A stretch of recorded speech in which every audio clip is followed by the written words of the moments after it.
Assalamualaikum warahmatullahi wabarakatuh. Waalaikumsalam warahmatullahi wabarakatuh. Bertemu lagi kita sahabat kita cerita dengan channel yang penuh inspirasi, imajinasi dan informasi ini. Sobat kita cerita, hari ini kita dikejutkan di awal pekan ini dengan adanya suatu penangkapan atau OTT, tangkap tangan dari KPK, di mana yang ditangkap adalah seorang menteri. Setelah dilakukan penangkapan terhadap Menteri Kelautan dan Perikanan Edi Prabowo, akhirnya KPK menetapkan Edi Prabowo sebagai tersangka kasus dugaan suap ekspor benur. Ditetapkan sebagai tersangka, Edi pun memilih untuk mundur dari jabatannya sebagai menteri dan diwakil Ketua Umum Partai Gerindra. Menteri, tepatnya Menteri Kelautan dan Perikanan ya. Pak Edi Prabowo yang berasal dari Partai Gerindra. Suatu kejutan luar biasa, ternyata KPK kita ini makin bergigi ya. Bisa menangkap kalau disilakan oleh teman-teman yang lain itu big fish ya, atau ikan besar yang ditangkap.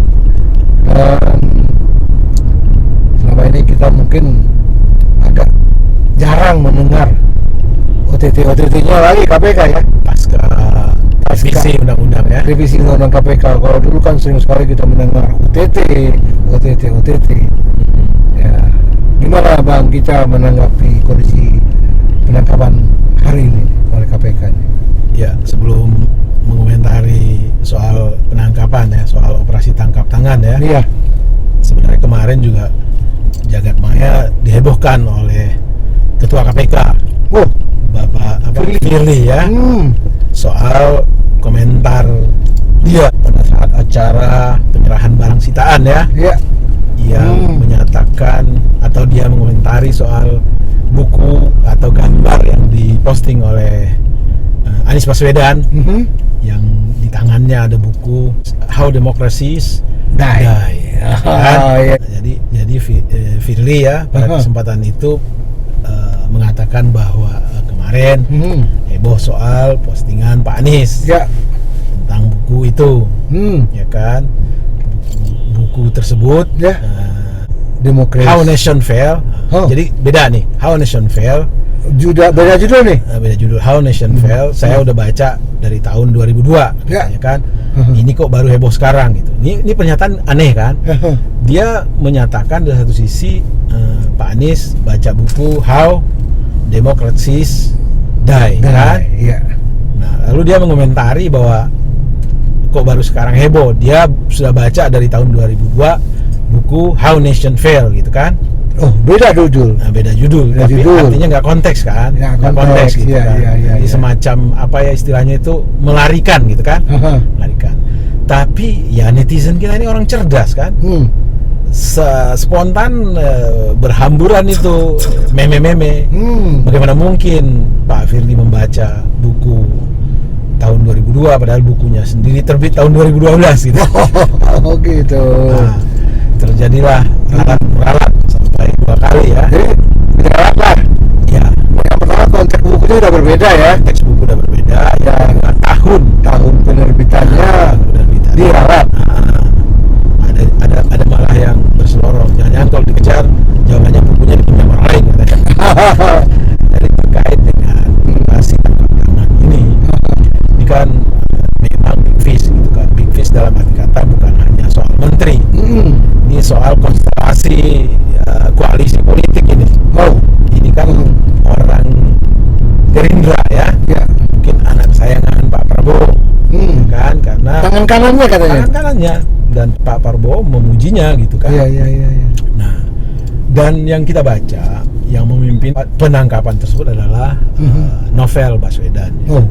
Jadi memang luar biasa ya. Jadi ini kan soal benur ya, benur dari lobster ya, Benur. yang sebenarnya pada saat Menteri Susi ini dilarang kan. Berbagai upaya dilakukan oleh para pengusaha untuk minta Menteri Susi mengizinkan ya, baik dengan cara-cara yang sifatnya show gitu kan, Ya. dan dengan cara-cara yang ya gertak-gertak lah melalui macam-macam berita sumbang soal Menteri Susi segala macam. Tapi Menteri Susi kekeh Ya. mempertahankan ya tidak boleh mengekspor bibit, ya Ya. kan? Bibit harus kita pelihara karena nilai tambah setelah dipelihara itu luar biasa besarnya, kan?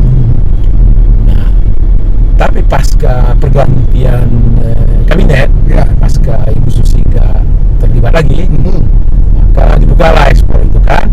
Dan itu juga sempat heboh karena banyak para politisi yang mengantongi izin mengekspor kan. Oh. Salah satunya kan Tuan Fahri Hamzah, Oh gitu ya. ya kan?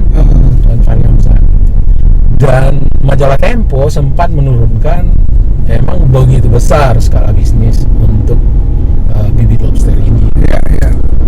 Oh jadi sudah ada satu penerbitan ya mengenai lobster ini Ya. di majalah Tempo Ya, yang pasti sudah melakukan satu investigasi yang lengkap, Ya, benar. yang lengkap, dan di majalah Tempo pasti lengkap, terinci lah, ya. Jadi benih lobster ini akan disebut benur itu ya. Ya, benar. Itu untuk membedakan dengan benihnya kodok. Apa namanya? Kayak pakai bodi juga tuh. Cebong. Oh, bukan. Jadi Bu Susi itu mengeluarkan 2 kali peraturan Pak, sama melarang ekspor benih lobster atau benur ini atau telurnya lobster ini. Kemudian kedua, setelah itu melarang ekspor lobster yang bertelur gitu Pak. Iya, benar-benar. Jadi ada pengusaha banyak kan. Ya. Udah nggak boleh, udah yang telur lagi dikit ekspor gitu kan. Ya, Eca ingat pasca larangan ekspor benur itu sempat heboh kan di media massa. Oke. Karena para perusahaan-perusahaan yang diberi izin ekspor itu dimiliki oleh para politikus gitu kan. Oh. Bukan hanya Pak Fahri Hamzah, Iya, iya. banyak Banyak saja. politikus. Nah, jadi memang ada udang ya, ada lobster besar di balik benur rupanya ya. Iya. Jadi bisnisnya uang besar Bang, ya, Bang. Ya, menyangkut harga yang luar biasa rupanya ya. Nah, kira-kira ada nggak konstelasinya atau influennya terhadap perpolitikan nasional menurut Bung Jalani? Karena ini yang ditangkap ini kan koalisinya pemerintahan ya, koalisi utama yang berasal dari partai koalisi utama pemerintah. Ya, kalau kita bicara partainya Pak Menteri ini, Gerindra itu kan koalisinya terbentuk setelah pemilu kan. Jadi koalisinya koalisi belakangan. Koalisinya kan bergabung belakangan nih, Gerindra ini. Ya, benar. Bukan koalisi yang waktu pada Ya, justru koalisi belakangan ini yang penting soalnya proporsi suara di parlemen gitu kan. Iya kan, proporsi suara di parlemen itu sangat menentukan soliditas pemerintahan gitu. Ya. Bagaimana misalnya kalau Gerindra meradang keluar dari koalisi, dan harus Bung Jala lihat nih, partai yang paling lihai itu kan Golkar. Ya. Selalu diem. Ya, dalam kehebohan politik, suasana gaduh, tak pernah ada komentar dari partai Golkar nih. Dia bagaikan ular yang diem. Begitu ada momentum, hap. Nah, ini luar biasa nih jam terbangnya Golkar ini. Oh gitu ya. Ini partai yang paling canggih dalam berpolitik. Di saat-saat genting, baru semua akan melirik Golkar. Oh gitu. Ya, kita tidak bisa, mungkin bisa kita kaitkan dengan politik atau tidak ya. Yang jelas KPK, kalau kita kaitkan dengan politik berarti KPK politik bukan. Nah, artinya kita nggak bisa, KPK tetap masih ada eksis dan bekerja secara profesional. Ya. Kemudian siapapun yang kena OTT ataupun ketangkap, ya tidak memandang dari partai mana kan gitu. Ya. Menurut saya gitu Bang. Iya, kecuali ada satu yang sampai sekarang KPK punya utang dan itu ditunggu-tunggu masyarakat. Harun Masiku. Ya, Harun Masiku hilang di jalan bumi tanpa jejak, kan? Dan itu kan selalu dikaitkan orang dengan PDIP kan. Oke. Jadi apa namanya itu? Ya tak Harun Edi pun jadi kan gitu jadi. Tapi nggak ada hubungannya. Iya, iya. Nah, satu PDIP, satu Gerindra. Iya, Ya. iya. Ya, tapi ini agak sulit juga lah kalau kita mau coba mengaitkan antara politik Ya, dengan iya. OTT ini ya. Yang menarik sebenarnya sosok Novel Baswedan ya. Yang menarik Ya, Ternyata- selalu berada di balik kasus-kasus besar. kasus-kasus ya besar. kan? Dan meskipun mata kanannya ya sudah Total. totally tidak Tidak berfungsi, berfungsi, dan mata kirinya juga fungsinya menurun. Iya, iya, iya. Sedikit pun tak ada gentarnya. Tapi mata hatinya tajam sekali. Mata hatinya tajam, ya kan? Dan istiqomah di jalan kebenaran. gitu Istiqomah. kan? Kita berdoalah semoga orang-orang seperti Novel ini bisa menginspirasi banyak lagi Ya. teman-teman lainnya yang berada di institusi penegak hukum ya, bukan Ya. hanya di KPK, tapi di Polri, di Kejaksaan, ya kan, dimanapun lah Ya. yang sifatnya penegakan hukum. Agar Untuk- supaya apa? Agar supaya potensi saudara-saudara kita yang akan berbuat salah bisa terbendung ya. Dan itu sebagai bentuk rahim kepada saudara sebangsa yang potensial bisa berdosa ya kan, dibentengi dia. Ya. Ya kan, harus dilihat seperti itu. Aparat hukum itu bukan dalam perspektif penegakan hukum, tetapi perspektif sebagai manusia, dia berusaha menyelamatkan para orang-orang yang mungkin dalam tanda petik imannya menipis karena godaan jabatan, godaan kesempatan. Cocok nggak kalau kita pandang seperti itu? Bisa. Bahwa Novel ini adalah pencinta saudara, Penyelamat saudara-saudara. Ya, Dan kita ingat bahwa dia menyatakan telah menginfakkan dirinya ya, untuk pengabdian ya, Ya. untuk republik ini, ya, ya. untuk bangsa dan negara. Waduh, luar biasa nih. Kita mengharapkan semua lah, makin banyak lah orang-orang seperti Novel ini yang bisa benar-benar mendedikasikan profesi kehidupannya untuk kemaslahatan umat ya. Iya betul. Meskipun nyawa taruhannya, ya. Meskipun nyawa taruhannya, Ya. ya kan. Artinya mungkin ya tidak banyak orang yang seperti Novel ya. Tidak Dan banyak. itu tidak hanya berhenti di Novel. Keluarganya pun pasti full support ya. Ada orang mungkin dia ingin berbuat banyak tapi terpenjara oleh keluarga yang nggak siap ya, Betul. oleh anak, oleh istri, oleh orang tua ya kan,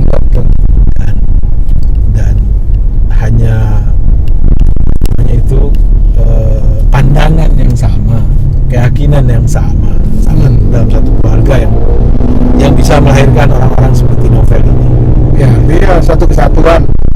Keluarganya pun sudah mengikhlaskan. Ya, Ya, dia menginfakkan dirinya, mewakafkan dirinya untuk negara dan bangsa, ya, dan disupport habis oleh keluarga. ya, Nah, kendalanya kan bahwa yang terbesar biasanya di situ. ya. Ya. Kita punya satu ikatan batin yang luar biasa dengan keluarga yang sulit rasanya tidak membahagiakan keluarga kita kan gitu ya. benar. Ya, dia sudah benar-benar sudah siap untuk Ya, karena taruhannya bukan main-main, bukan main-main. taruhannya nyawa. Ya, dan caranya nyawa. Nah, kembali ke soal KPK. Pasca revisi undang-undang, Ya, memang apa namanya itu, KPK mati suri, dan itu banyak dilontarkan oleh para pengamat. ya, Tetapi ternyata pengamat salah kan? nggak salah. Mudah-mudahan kita berharap ini bukan bagian dari istilahnya setelah setahun revisi undang-undang luar biasa lagi serangan dari LSM terhadap KPK. Ini sebagai pengobat hati saja gitu. Ya, Habis ini tidak ada lagi gitu kan. Kita berharap ya KPK tetap seperti KPK yang sebelum-sebelumnya, giat melakukan leading, giat melakukan apa namanya itu kampanye-kampanye yang sifatnya preventif ya kan, kampanye anti korupsi ya kan, dan tidak menyerah sekeras apapun para penjahat-penjahat yang melakukan tindak pidana korupsi di Republik ini. Ya. Oke. Jadi kita kan baru dapat informasi sepotong-sepotong ya dari pagi ya. Kemudian juga dari TV, dari media mainstream juga sudah ada yang klarifikasi ke pimpinan KPK ya. Betul. Dari kalau nggak salah dari Kompas TV sudah ada. Namun itu baru konfirmasi bahwa memang terjadi OTT pada Menteri Kelautan dan Perikanan, Edi Prabowo dan istrinya dan ada beberapa bandara ya, dan ada beberapa juga pejabat yang mengikuti juga langsung digelandang ke KPK. Tapi kita juga akan masih menunggu konferensi persnya KPK, bagaimana duduk kasusnya, dan kita tentu sebagai masyarakat harus tetap pegang kepada asas praduga nggak bersalah. Ya, tapi biasanya kalau sudah KPK yang melakukan penangkapan itu sudah menyangkut penyelidikan tapi sebenarnya dan penyidikan biasanya kan terkait azas praduga tidak bersalah. Iya. Bang Kicap pernah mendapat satu pencerahan ya dari ahli hukum ya, bahwa itu bukan wilayah penyidik, bukan wilayah KPK, bukan wilayah kepolisian, bukan wilayah jaksa. Itu wilayah hakim dalam mengadili. Bahwa seorang hakim itu harus menganggap tersangka yang didudukkan di pengadilan, itu adalah orang yang diduga tidak bersalah. Ya kan? Dan hakim jernih mendengarkan kesaksian, barang bukti dan segala macam. Jadi wilayahnya adanya di pengadilan. Praduga tidak bersalah. Sementara penyidik, investigator segala macam harus masuk dengan praduga bersalah. Begitu. Ya kan? Jadi cuman kadang-kadang kan kita rancu nih. Ya kan? Bagaimana mungkin kita mau menginvestigasi orang kalau tidak membawa satu asumsi bahwa orang itu bersalah? Karena dengan asumsi bersalah itu kita akan mengkolek bukti-bukti kan? Tapi kalau kita berasumsi orang ini tidak bersalah, nggak mungkin investigasi dilakukan. Gitu loh. Kita akan mencari investigasi yang tidak bersalahnya itu. Kalau praduga nggak bersalah, dia dalam 1 kali 24 jam dia harus bisa menjelaskan status dari orang yang di OTT. Kalau dia tidak punya 2 alat bukti, maka dia harus lepaskan. Dia punya 2 alat bukti, pilihannya bisa dilepaskan, bisa ditahan. Ya tergantung subjektivitas dari penyidik gitu kan. Tapi melihat kepada peristiwa-peristiwa di masa lalu, jarang yang dilepaskan. Setelah OTT langsung ditahan. Dan baru dilakukan penyidikan. Gitu. Ya sama-sama kita dengar lah. Nanti kita coba tunggu bagaimana ini konferensi pers yang akan dilakukan oleh KPK. Dan kita juga akan sangat menarik juga untuk mendengar apa pernyataan dari Gerindra. Partai nomor 2 ya. Nomor 2 terbesar saat ini ya, setelah PDIP di parlemen. Iya. Apa pernyataan dari orang-orang Gerindra ya? Jadi kita sobat Kilau Jelata, mari kita sama-sama menunggu, kita sama-sama melihat perkembangan dan selalu berharap bahwa KPK akan terus melakukan tugas-tugasnya dengan profesional dan penuh integritas dan penuh tanggung jawab. Betul. Ya kira itu Bang. Siap. Baik, terima kasih. Mudah-mudahan menambah wawasan